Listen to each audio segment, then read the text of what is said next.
Hello and welcome to my channel. Well, this is episode number 4 of FPV for Beginners. This is a series where I try to get you, the person who either flies camera drones or no drones at all, I'm trying to get you into the FPV hobby. You know, first person view where you wear goggles and you fly drones. A lot of fun.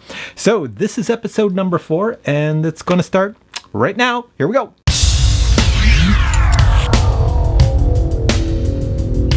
So if you've watched episodes 1, 2, 3 of this series of FPV for Beginners, you know that we have digital and we have analog. So I'm going to sort these radios by digital and analog. So let's go. This here, over here, that's analog. That's analog.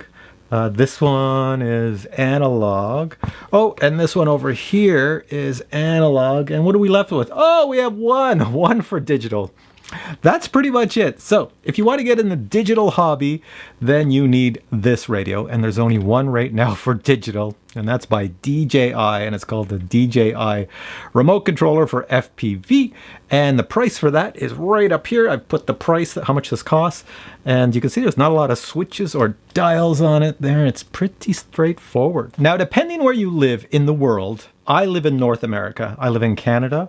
So in North America, we have a company called Horizon Hobby. Horizon Hobby owns Spectrum. This is a Spectrum radio. This is a Spectrum radio. These are top quality radios. But the problem is Spectrum is kind of like, well, if you buy our radios, you get a top quality radio, but you have to buy our receivers and use that as well.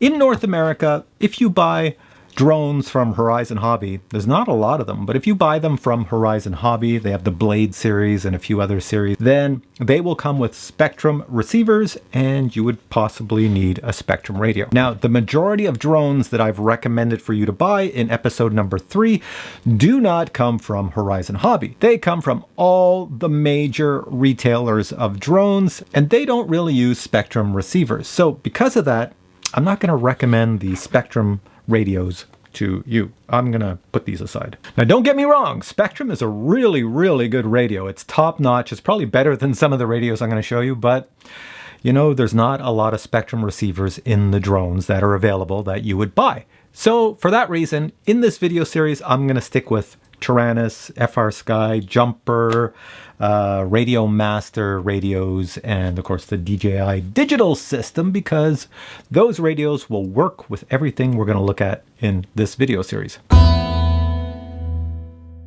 All right, the first radio I'm going to show you is the Taranis Qx7. This model that I'm touching right now is the Qx7S. This one is the top of the line in the Qx7 range. I purchased it because it comes with a case and a battery and a bunch of other things, and it's got Hall effect gimbals, which are the best in the world. It's really good.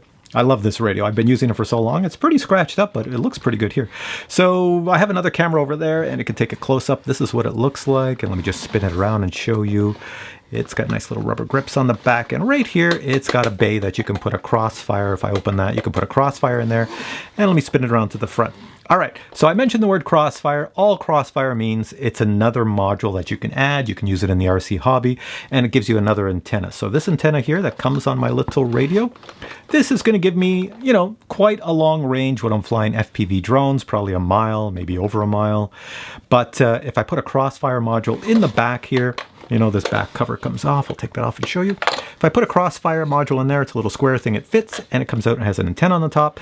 Then I can go much farther. Like I can go miles farther away. So when you get in the hobby and you want to fly maybe an RC plane or a drone or something very far, you'll get crossfire. There's a little switch in the front. Hold that in. I'm just going to power it on to show you the screen and the display.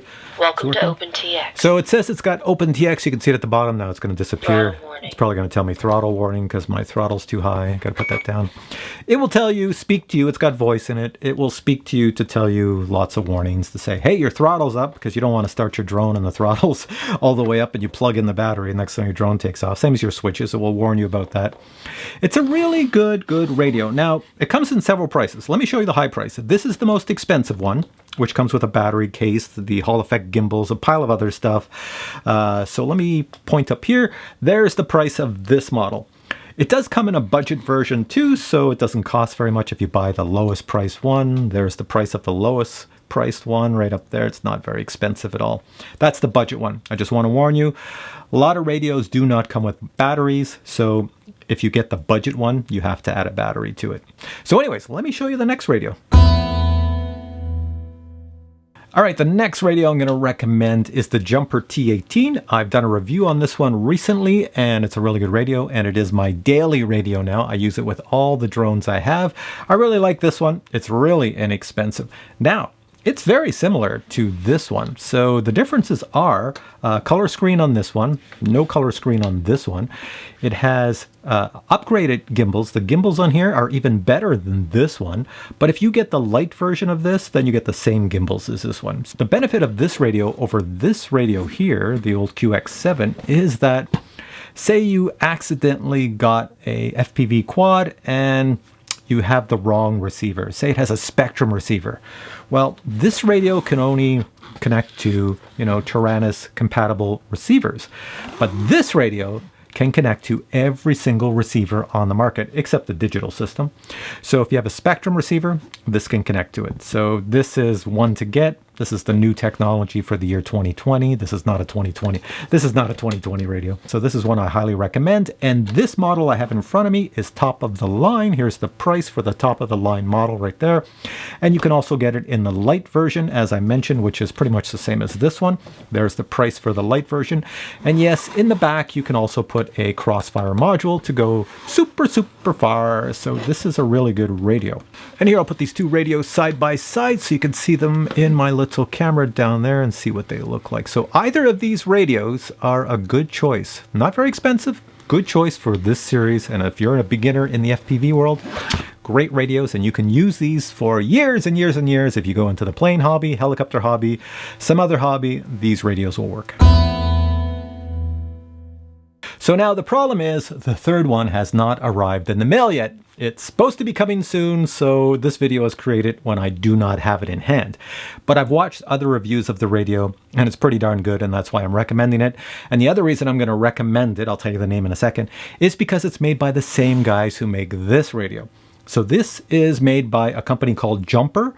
And Jumper, basically the guys that worked at Jumper said, hey, you know what? We're going to split and go off and make our own company. And they did. And that company is called Radio Master.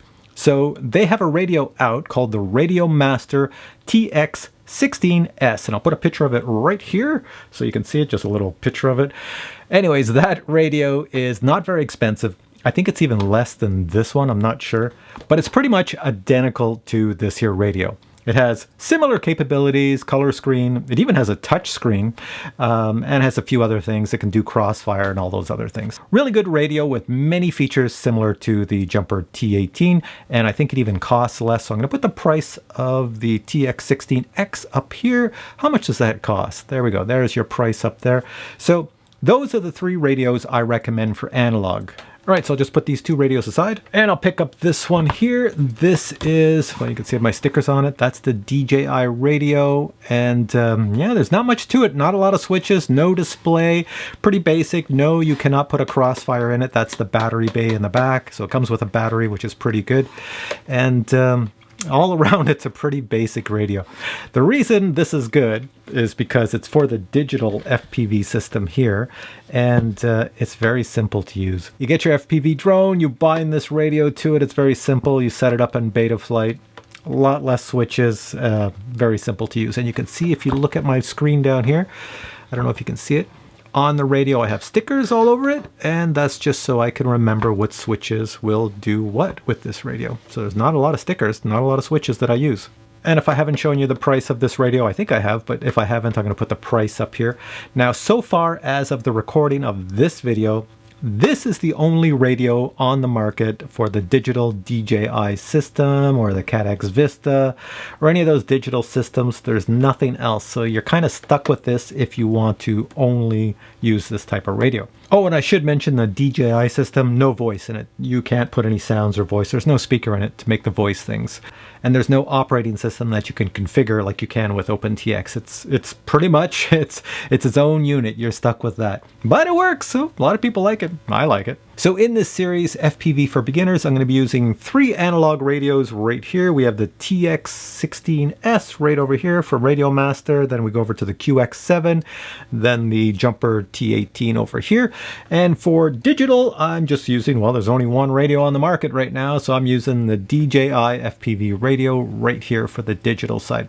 And that's what you're going to see in this FPV series for beginners. So if you have any of these, then your life is going to be easy on learning how to do all this FPV stuff, because this is what I'm going to be using.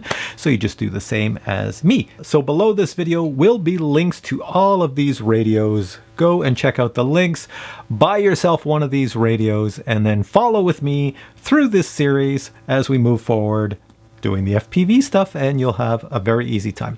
All right, thanks for watching this video. If you enjoyed it, please give it a thumbs up. If you have questions on any of these radios, beginner questions, post them below and I'll get back to you. And stay tuned for episode number 5, where we're going to discuss FPV goggles, and I'll recommend some FPV goggles that you should possibly get since you're getting into the FPV hobby, something that will be good for the long term. Like me, I've had these since day 1. These are my favorite FPV goggles.